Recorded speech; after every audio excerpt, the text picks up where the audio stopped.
So hello everyone and welcome to today's session, Coding with Golang, and thank you to Nighthawks for that introduction. We also have the same sign-in sheet, which you just accessed, linked here, so if you didn't get a chance to grab it there. And we have a QR code to our link tree, which has pretty much everything on it.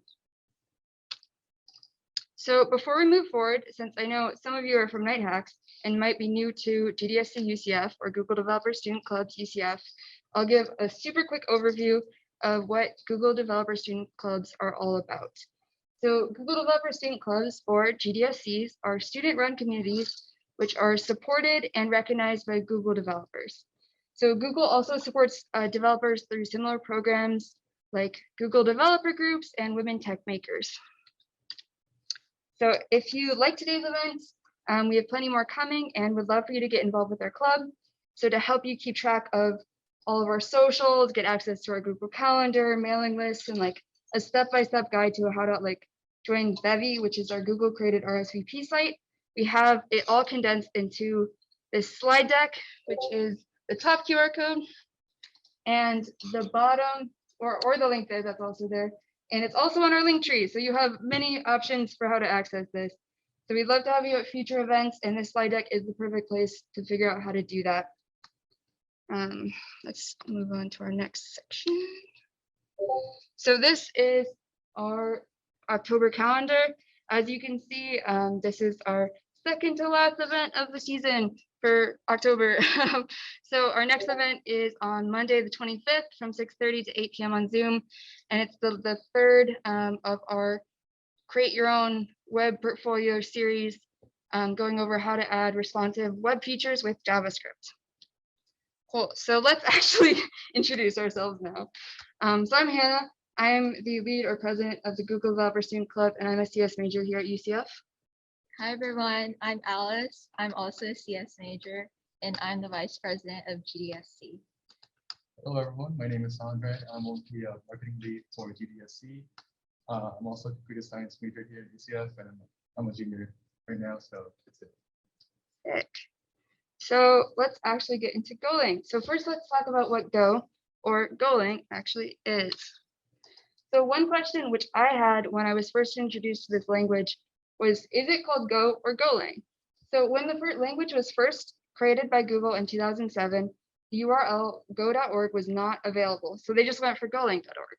And as a result, some people use Golang interchangeably with Go, but the actual language is called Go.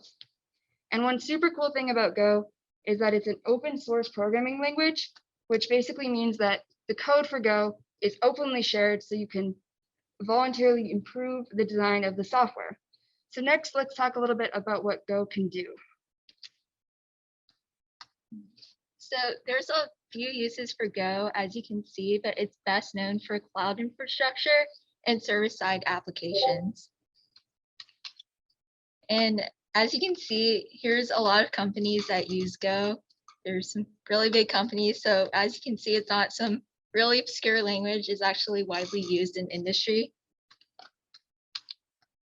All right, and some pros for it is that it's actually pretty easy to learn, as we'll get into it, and the syntax is really clean and simple. It's fast and it's very secure, and it also has a garbage collection, which is different than C, so that's really nice and convenient. And it also has a concurrency model. And if you don't know what concurrency is, it's basically the task of running and managing multiple computations at the same time, which decreases waiting time and also increases resource utilization, which is really cool, and also learn about this more in upper level classes. And the cons of it is that it doesn't have generics. And if you don't know what generics are, it's basically super powerful building blocks that allow us to share code and build programs more easily. And generic programming means writing functions and data structures where some types are left to be specified later. And you'll definitely cover generics and object-oriented programming and CS2. All right, so let's actually get into coding. But before I get into it, I'd like to preface that we'll be speed running through these syntax slides to allow plenty of time for Hannah to code up her Discord bot. And if you need to slow down, just let me know. And we're going to assume that this isn't your first time that you've ever coded. And the approach to these slides is that we'll be converting common concepts like if statements and for loops into Go specific syntax. And for this, please feel free to raise your hand, ask any questions. Let us know if you want something explained differently or need a second to catch up. And later in this workshop for the Discord bot specifically, we'll be using REPL.it. So if you want to go in now and create an account there, if you haven't already, that would be great. All right, let's get started. Okay, so for every language, we start with the Hello World program. So that's what we're going to do here. So this is your standard Hello World program, and every program in Go starts off with a package. So in the Go language, packages are used to organize and reuse code, and programs start running in the package main.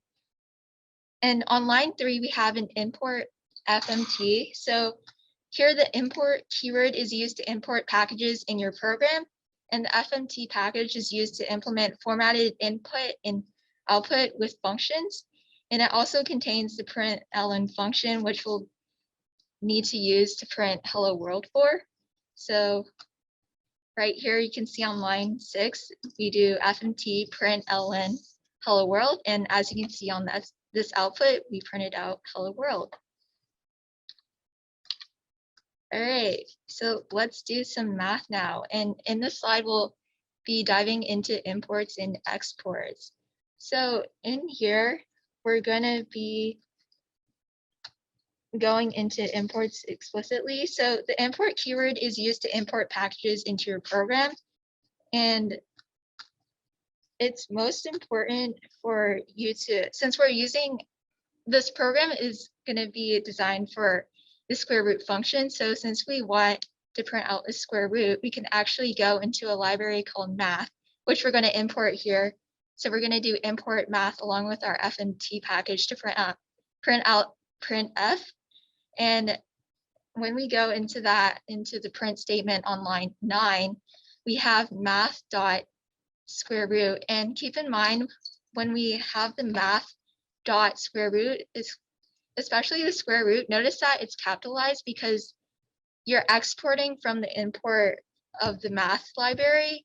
And if you don't capitalize the S, you're not going to be able to export it and your code basically won't work. So as you can see on the bottom here, we have the output of our function. Yeah, and feel free to code along with these examples in REPL. And if anyone has a question about how to create a REPL and get it set up for this language, we can go over that right now before we continue going.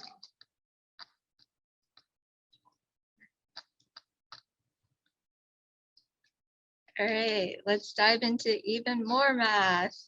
Okay, so we're going to dive into functions right now. And with every program in Go, if you want to write a function, you basically, as you can look on line 5, you just write func before you start typing any function. And you type out the name of the function, then the parameters, and then the return type. So it's pretty similar to what you see in other languages, except for the fact that the return type is put at the end instead of the beginning. Another thing to look at on this slide, so you see in the previous slide, we had import with curly brace brackets. So if we want to do, instead of writing import FMT, import another package, we can condense them into one and do import curly brackets and then the names of each package that we want to do. There's multiple options for imports.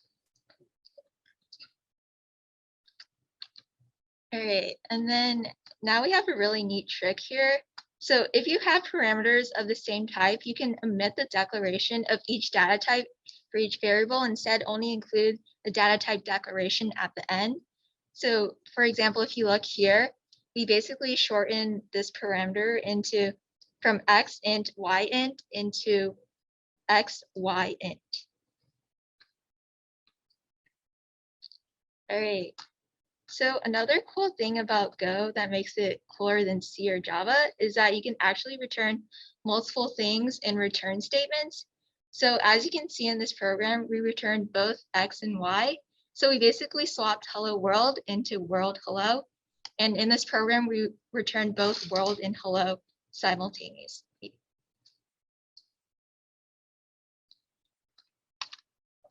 All right, so let's live code a split number function. So I'm going to basically be splitting the number 17 into two numbers.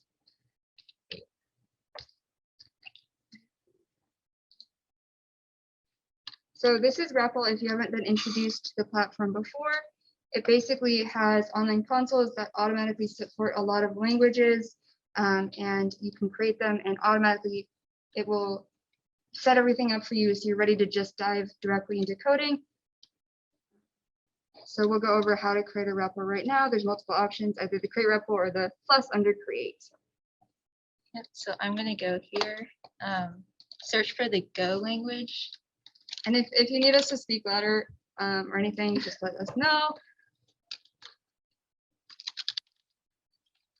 I'm going to title it split number. And then now I'm going to create the REPL. If you guys need me to slow down or clarify at any moment, just let me know. All right, so over here we have a basic hello world program, and we're going to be modifying this into a split number function. So we're going to keep the package main in the import FMT, and we're actually going to go into main now and change the print. Yes. Yes. You can do it either. Let's see if I guess we don't have a mouse pad with this. Let me just try zoom in this way. Cool. Is that big enough? Sick. Thank you. All right. Okay. Any more questions? No. Yes. All right. So we're going to go into the print line function, and I want to create a split line function. Oh, a split number function. So within this directly, I want to print out the output. So I'm going to change this and prepare to code up a function. So I'm going to call my function split, and I want to split the number 17. So I'm going to input that in right now. And then now I'm going to go and make the function itself. So with every function in Go, we start with the words func to make a function, and then the name of the function, which I called down in the print line function as split. So I'm going to rename it split up here. And then I'm going to input the parameters, and I'm going to call it sum, and 17 is an int. So I'm going to put it as an int. And you might notice here that in functions, you actually declare the type of the variable after the name of the variable, which is a little funky and not something we see in a lot of other languages. And then within here, I want to return two things. So I'm going to utilize the special feature of Go where I can return multiple things. So I want to return two numbers that are both integers. So I'm going to actually shorten the return into X, Y, and they're both integers. And then I'm going to put a parentheses here and there. And by the way, you can't do this over here because Go doesn't use, it's really picky about new line characters. So you can't do this. If you do this, it'll look at the new line character and it won't compile. So you have to do Java style braces over here. And then now we're going to actually write it. So I think I want to split the number into 10 and 7. So I'm going to begin by declaring X, and I want to take the sum, which is 17. I'm going to multiply it by 4/9. And then next, I want to take my other number and take the remainder of what I just had. So I'm going to do sum minus X to get the remainder of that. Then now I can return X and Y. Well, not really. X and Y. And this should work now. So this should return both 10 and 7. So you're deciding which ratio do you want to split it into and splitting it based off of that. And then also a really cool thing is that you can actually omit X and Y. And this is called a naked return type, and it'll still work. And it works because Go recognizes that within here, you basically declared in what you want to return. So Go knows to look over here in the return statement right over here. And yeah, that's it. Any questions? All good. Does anyone need a bit longer? Also, this is our first in-person and non-Zoom workshop, so we're like definitely like raise your hand, interact. We're used to looking at the Zoom chat, so yeah, we'll go on to the next section. Oh, So like, have like the variables like after like what you would like the Yeah, And we you can can- try that right now. it already is screaming at us. Yeah, It it says, doesn't what are like you that. doing? Yeah, so yeah, not enough arguments to return. All right, so yeah, you either have to do return X, Y, or you can actually omit them and it, Make it like we return. saw that. So what's your question?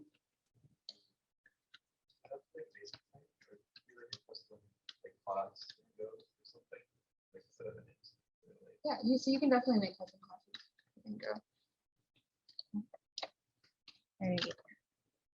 Moving- We're actually going to talk about variable declaration next, so you'll learn more about what you can do and what you can't do, although I don't think we go very far into anything about classes.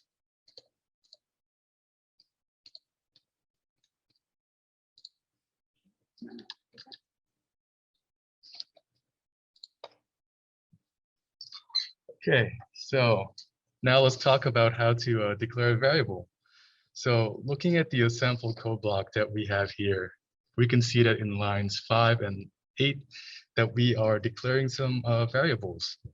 So the first thing what we want to do when we declare a variable is first we want to have the var keyword to indicate that the thing that we are declaring is a variable. Then after that, we're going to give it a name. So in this case, in line 8, we have a variable named I. And then lastly, we will just specify what kind of data type we want it to be. So now what about the variables outside of main? So those variables are declared within a package level, meaning that they will have a global scope within the program. And as you've noticed in line 5, we can also declare several variables all in just one line, as long as they share the same data type. So in this case, in line 5, we declared 3 variables, which is C, Python, Java, and they all have the same data type, which is bool. So initializing variables. So for this one now, it's time to give our variables some values. So in line 6, we have var I and j. So if we wanted to initialize var I to have the value of 1 and var j to have the value of 2, how would we do that? So I'm just going to give you guys a few seconds to think about it, and then we'll go to the next slide.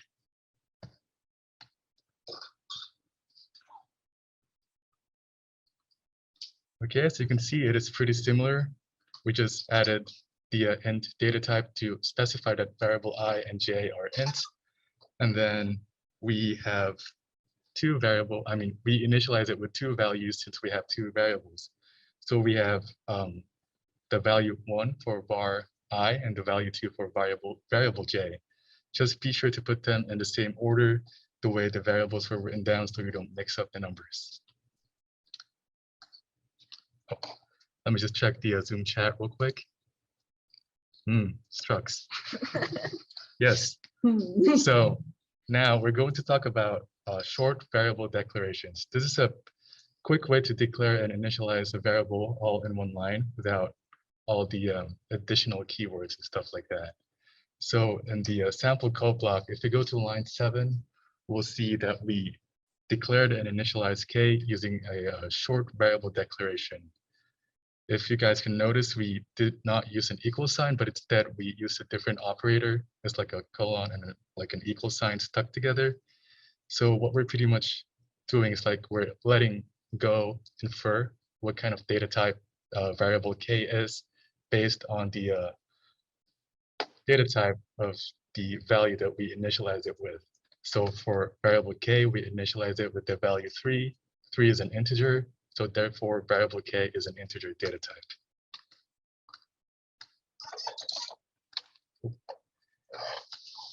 Okay, loops. Now we have for loops. So if you guys have coded with C, the for loop syntax with Go is actually pretty similar. So, so in this case, how would you guys make a for loop that iterates 10 times? So I'm just going to give you guys a few seconds to think about it, then we'll go to the next slide. And you can think about it based off of other languages that you've looked at to think, what does it usually look like? Yeah, And then we'll look, what does it actually look like in Go? Because Go is weird. it is a little bit. Next slide. So as you can see, it's pretty similar. We used the shorthand operator to initialize I with the value of 0. If you guys can notice, we don't use any parentheses, but we kept the curly braces. But besides that, the syntax is pretty much similar compared to other coding languages. Yes? Yeah, so the colon equation sign is saying basically I'm going to declare and initialize a variable at the same time. So it's saying I have a variable and it's going to be equal to this. Mhm. And then you let Go figure out what type it is. Yes. So type inferencing, pretty much. Now for our while loop, we actually don't use the keyword while for Go. Instead, we use the same keyword for, but we just place the conditional expression right next to it.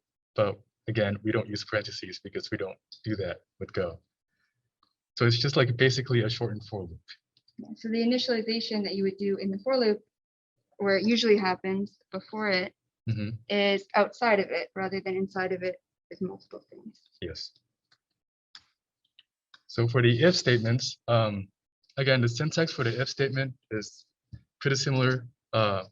You put the keyword if and then the conditional expression right next to it, but again, no parentheses. So in this example, we're checking if X is true or not, but we know it's true because we shorthand declared it with the value, Boolean true. And if it is true, then it will just print out the word Japan. And similarly, we can shorten our code by using the short variable declaration operator, again, the colon and equal sign stuck together. And in this example, in line 9, we initialize X within the same line as the if statement expression. As you can see, we have the X equals true, then semicolon X. So we can definitely do this, and it's totally valid. So now let's do some little brain teaser. Why don't we try to replicate the square root function from scratch without using it from the math package? So I'm just gonna go click this link to go to the Go playground and read more about the instructions. You can also open it within REPL. Basically, we're trying to do exactly what the square root function does, but without using the square root function. So this is just a little practice training of let's try out using Go, using some of the syntax that we just learned. Yes. And it's definitely hard to jump in with like I just learned the syntax to code. So if you guys have any suggestions, like, oh, I think I would do this next in a live code, do that. Just follow along. Okay, so for now, we'll just go in to read the instructions real quick. So it says, let's implement a square root function. Given a number x, we want to find the number z for which z to the power is 2 is most nearly x. So luckily, they've given us the formula that we need. If you guys are actually interested in knowing more about this formula is actually derived from what is called the Newton's method.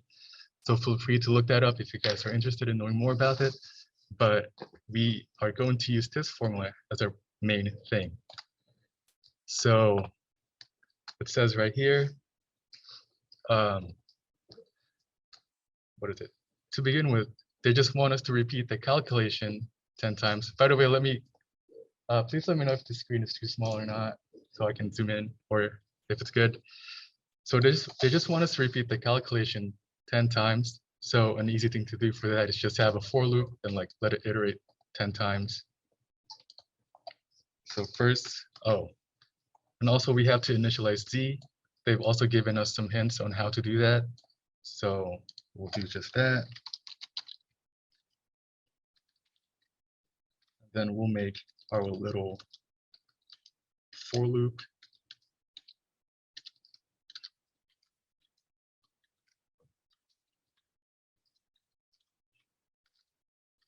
Okay. So the next thing that we can do is just, we can simply put this formula that they provided us and put us inside a for loop. And they also wanted us to print each z value along the way. So we'll put a print statement here. And the form that we're going to use in this print statement shows a little bit more of how you can include variables in your print statements, which is a good thing to know. And this is optional, but I'm also going to print out the squared value of z so that it's just easier to compare to the x value that we've been given.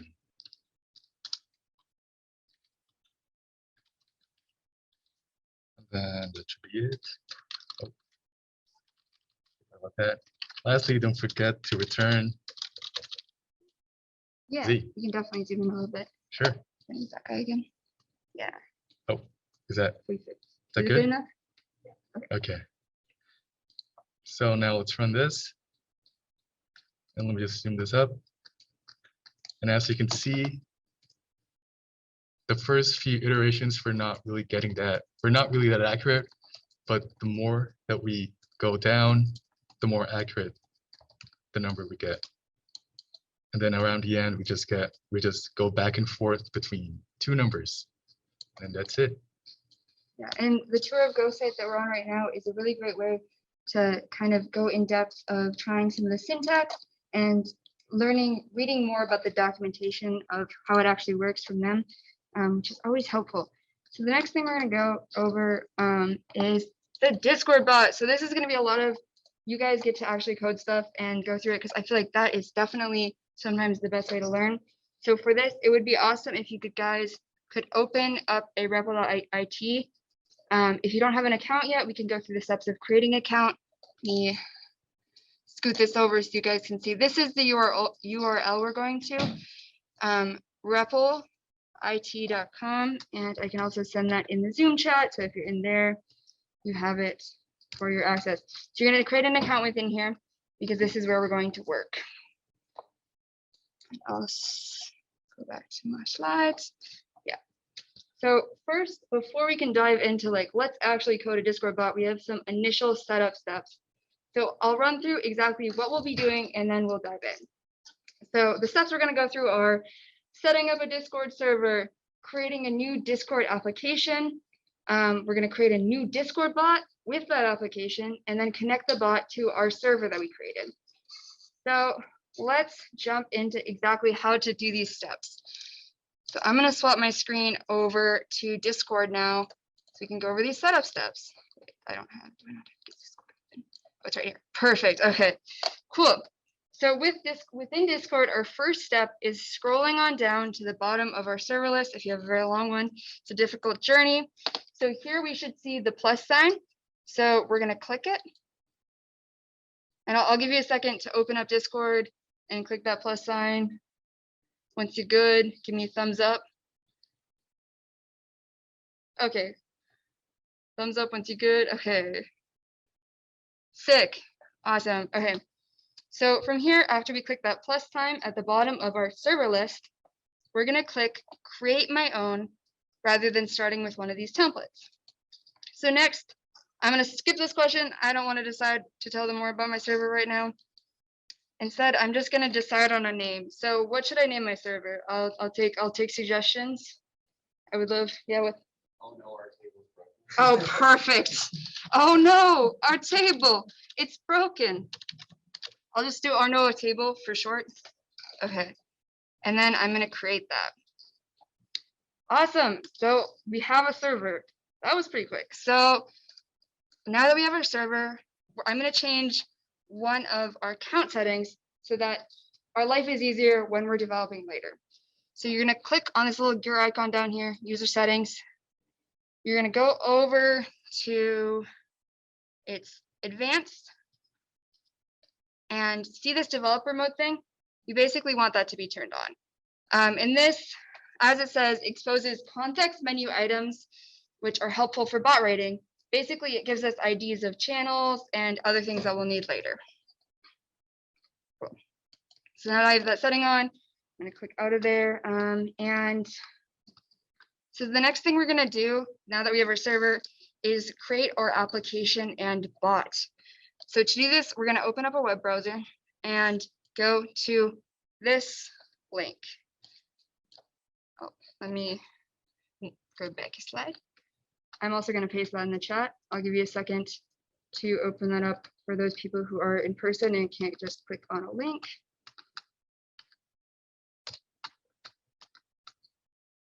Cool. Everyone good? Open the link. I would also, thumbs up are great. I just want to make sure timing, so we don't leave anyone behind. Okay, so we have that site open. I'm gonna, cool. So within our site, which is the Discord developer portal, we're gonna choose, so we're in the applications tab, and we're gonna create a new application. And if you haven't created an application before, you might get a big button in the middle that says create an application. You can either click that or just new application anywhere you want to. So now we get to name our application. So any suggestions for the naming of our application? I will take more memes. Memes are good. If not, okay. You got one, Andre? Bingus. Okay, we'll name it Bingus. Perfect. Okay, created. So now we have our application, and the next step is to create a bot within our application. And so to do this, we're going to use the bot tab. So within the bot tab, there's an option for add a bot. So we're going to do that. And if you want to make sure there's no questions in the chat, we're going to add the bot, and it gives it life, and we can't kill it after this. So any bots you create are existing forever. So we're going to do it. Cool. And it gets the username of the application that you created. So our bot is named Bingus. He lives on.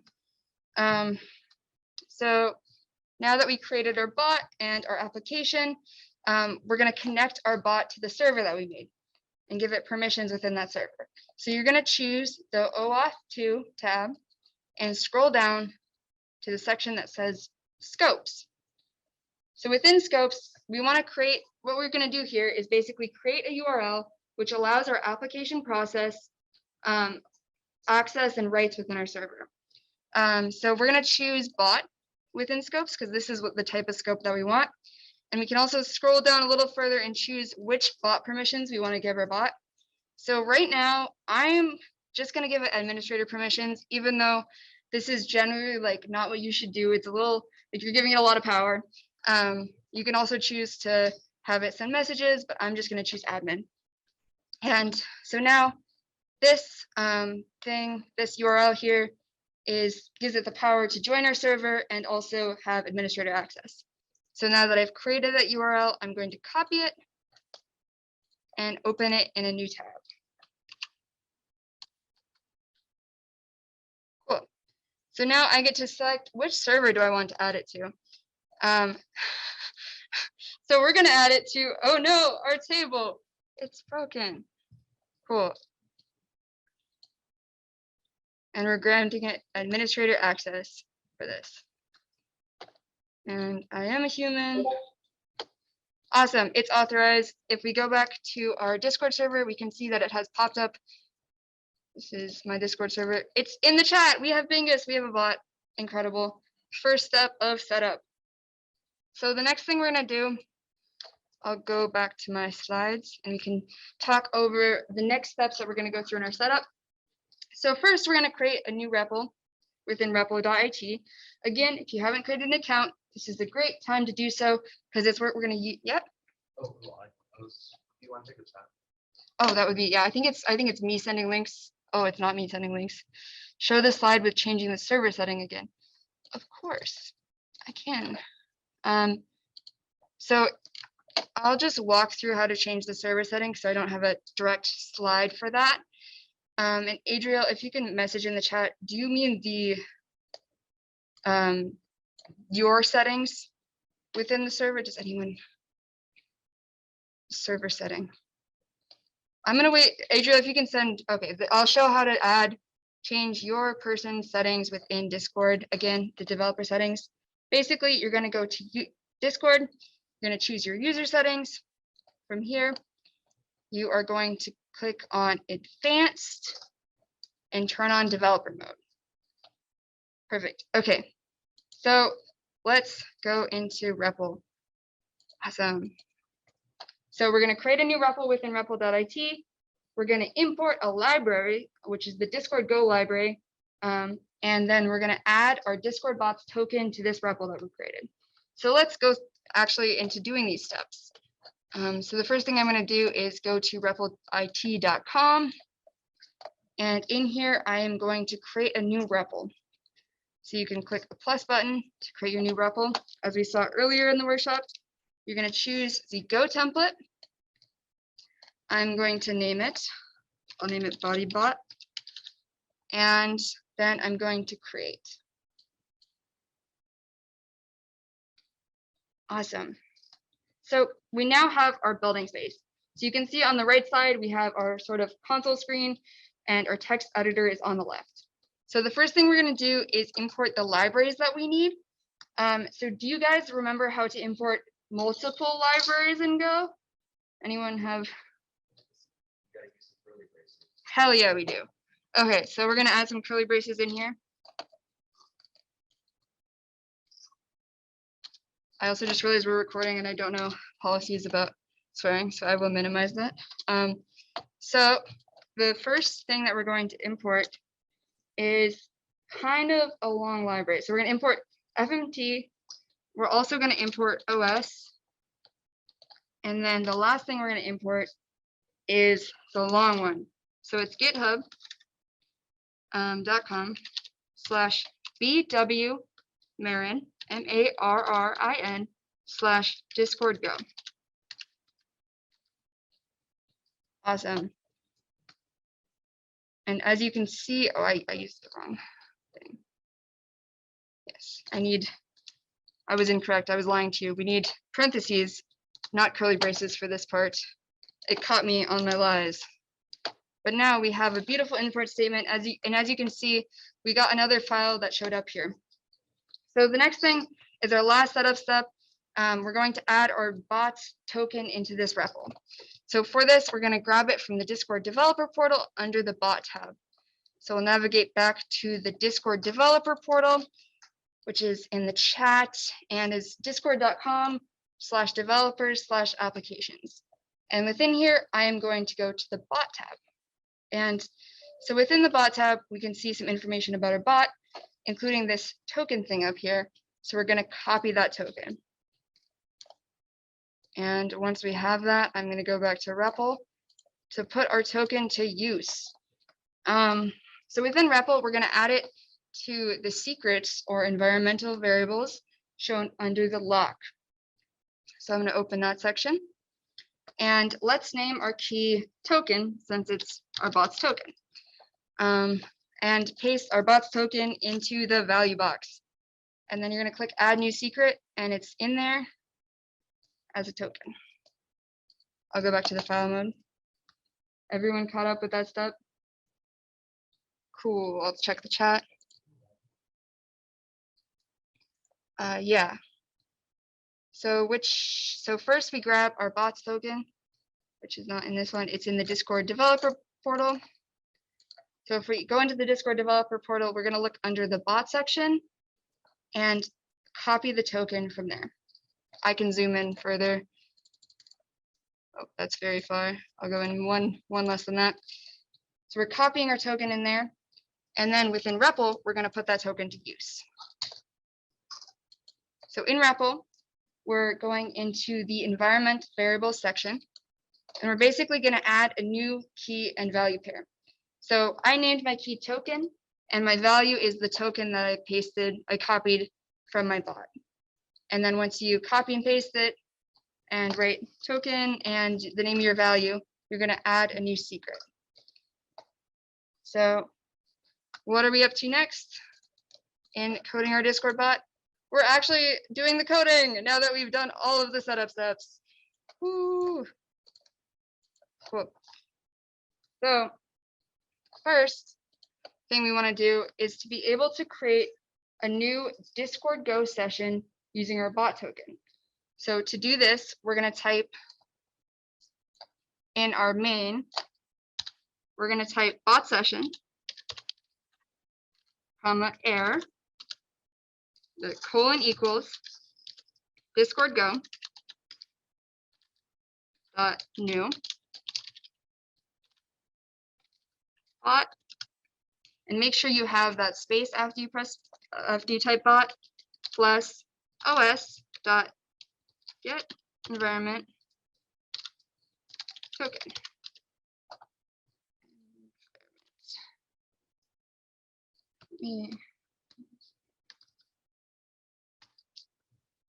Okay, perfect.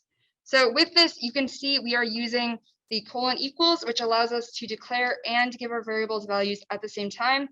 And we're creating two items, a bot session and an error item. And it's currently complaining because we're not using them yet. So as I mentioned, make sure you put a space after the word bot.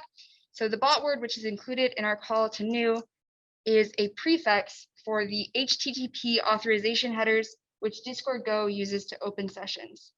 So we have our error item right now, which holds the secrets of whether our bot session creation will work or not, or has worked or not. So we're going to add some logic to handle if we get an error. Also going to make this screen a little bit bigger so you can see what is on one line versus the other.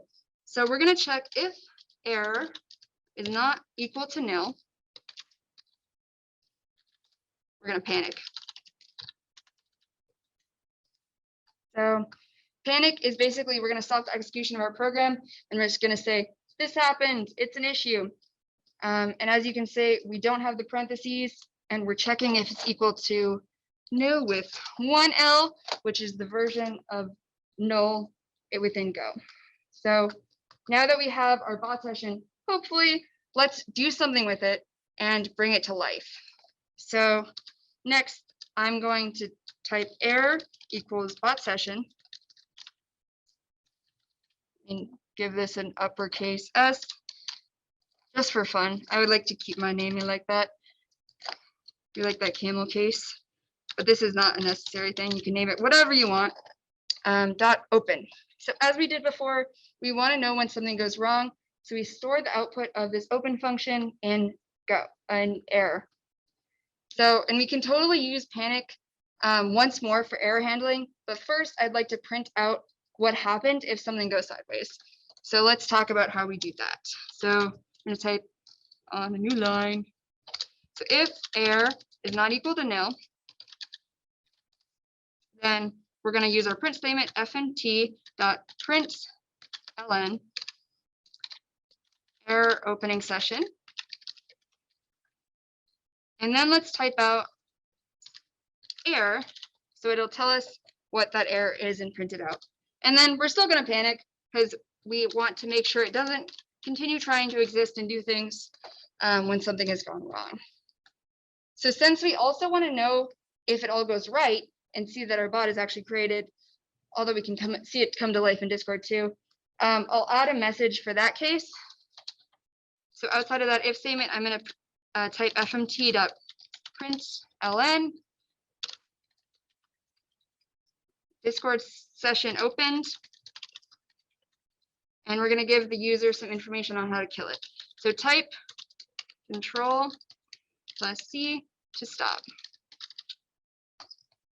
Cool. So now we're actually going to run our program. You can click run up here. It's going to take a second to import all those libraries and figure itself out. And we can see it opens a Discord session, but immediately closes. It didn't last very long. So to keep it open, we have to add one thing, an infinite for loop. So I'm going to add that after it opens our Discord session. Cool. And I'm going to run it once more. And we can see our Discord session opens. And if we go over to Discord, in the right tab, I'm going to close some of these tabs. If we go over to Discord and get out of our settings, we can see our bot is online. We brought it to life. Woohoo. Cool. So now that we have our bot living and breathing, we can talk about how to close our session. So it's just pretty much as simple as opening it. So we're going to do bot session dot close. And I know we're running a little close on time. We're going to keep going so we can actually make them do stuff. But if you have to leave, we'll also be posting the recording, and Night Hacks will be too. So don't worry if you miss it, because we'll post the code in the recording and you can do it later too. But now to continue. So we have our bot session, we bring it to life, but he doesn't do anything yet. So let's make him actually do something. So the first thing I want to make him do is respond to specific messages sent in the chat. So let's have him play ping pong and send a pong for each ping message I send in the chat. So to do this, we're going to add something called a handler to our bot session before we open it. So event handlers are pretty much exactly like they sound. So in a specific event, they handle how the bot reacts or doesn't react. So let's add one. So event handlers within Discord Go have a variety of options, but we're going to start with one to handle messages, or specifically to handle message create events. So we're going to add the code before we open our bot session that says bot session dot add handler, and all of these imported or exported functions that come from other libraries all start with capitals. And we're going to say we're going to handle message handler. So as you can see with that little angry red line, our code is complaining. So it has no idea what message handler is right now. And this is because it's a function that we need to make. So we're going to declare that function, and this will be outside of our main area. So to declare a function, as we went over, you use the word func, and then the name of the name of our, let's try this the third time, the name of our function. Perfect, message handler. We're going to give it some parentheses and some curly braces. So message handler, our event handler function, is going to take two inputs. So a pointer to a Discord session structure and a pointer to a message create session structure. So a pointer, if you haven't learned about them yet, are essentially like the address where a variable is stored in memory. They let us know where the object is, just like a house address lets you know where a house is located. So these two pointers are going to point to structures, which are kind of like containers with multiple variables inside of them. So first, let's add our pointer to our Discord session. So we're going to do s asterisk Discord Go dot session. So we're saying our variable s, which is of type pointer to a Discord Go session. And next, we're going to add the pointer to our message create structure in kind of a similar format. So m asterisk Discord Go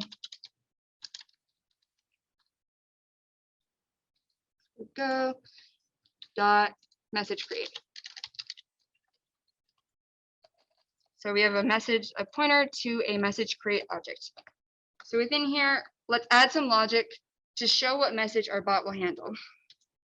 So if the message we receive has the content of ping, we're going to be sending a message that says pong right back. So if m.content equals ping, then we're going to do something. So if this occurs, as mentioned, we want to send the message back pong back within whichever channel the original message was sent in. We don't want it just sending it wherever it wants for now.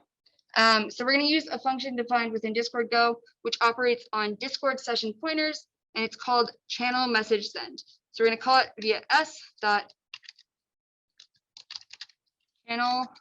message send. And channel message send takes two parameters, the channel ID and the message that we want to send. So for our channel ID, I'm going to grab that from our message create object. So m.channel ID. And then our message that we want to send, which is pong. Cool. So let's actually try this out.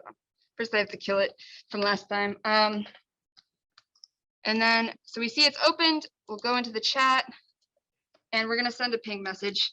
And hopefully, it will respond with pong. We did it. Cool.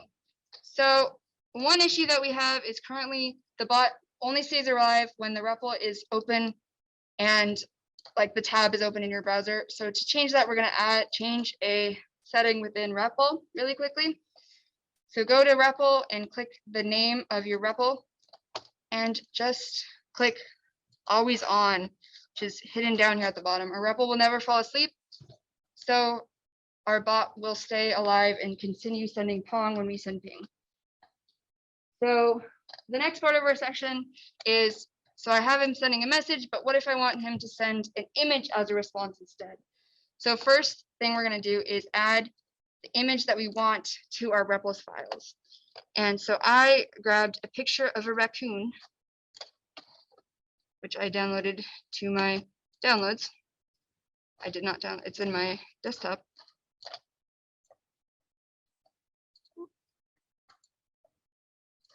Is it not on my desktop? I did download it. It's over there. It's over there. It's in the desktop. Yeah. It's in the desktop. Okay. Oh, it is. My raccoon has been hiding from me. Okay, perfect. So I'm going to drag that into my files to copy that in there.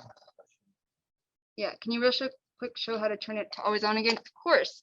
So within your REPL, you're going to click the name of your REPL. Mine is bodybot. And you're going to click this setting that says always on. Sick. So now that we have our picture in here, and I'm using a JPEG file, you can add whatever picture you want in here. So I'm going to add code which creates a reader object for my picture, something which allows the reading of the stream of bytes. And to do this, we're going to use OS open to open the file. And this is going to be within our message handler section. So our raccoon reader error, we're setting that equal to os.open. And I'm going to open the name of my file, which is raccoon.jpg. And of course, you can name your reader whatever you would like to name it. That lets you know it's a reader for that specific file. And this would be the name of your file that you have in there. So we're going to do our error handling as usual. If error is not equal to nil, then we panic.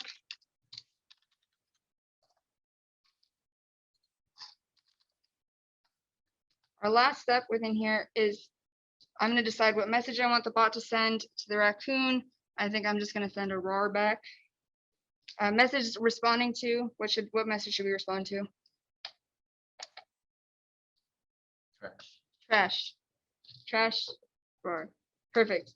Let's use an else if statement to add some logic to check if that message is an item. So else if statements are kind of the similar thing where Go complains about new lines.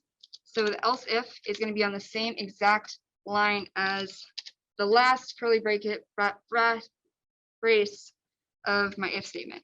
So else if, and we put our logic here. So if the message dot content equals trash, I'm going to send my picture of my raccoon. So we're going to use something called s.channel file send. And this takes 3 inputs: our channel ID, which is m.channel ID, the name of our file, which is raccoon.jpg in this scenario,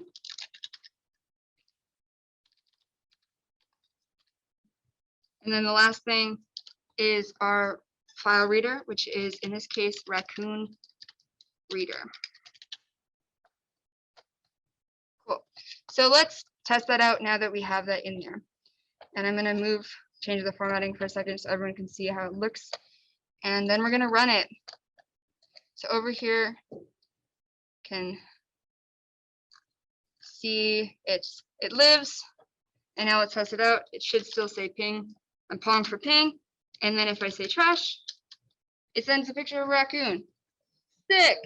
We did it. So feel free to expand and add more to your Discord bot, but that's all we're going to do for today. And the Discord Go library is pretty cool. There's a lot you can do with it. So have fun and try things out. Of course. And I can also send this. I'm going to send this full thing in the Zoom chat so you guys can see it there too. for now, I'll scroll down.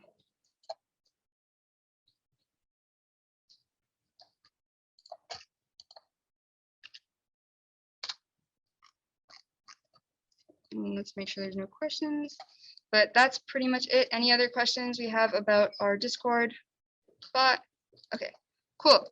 So thank you so much for joining us today for Coding with Golang, and thank you to Nighthacks for collaborating with us. So we have this awesome feedback form, so you can tell us how did we do, what can we change to make our events better for you guys. We have the sign-in sheet still up here and our link tree. So I'll leave this up, but this is pretty much everything that we have for today. So thank you so much for coming out.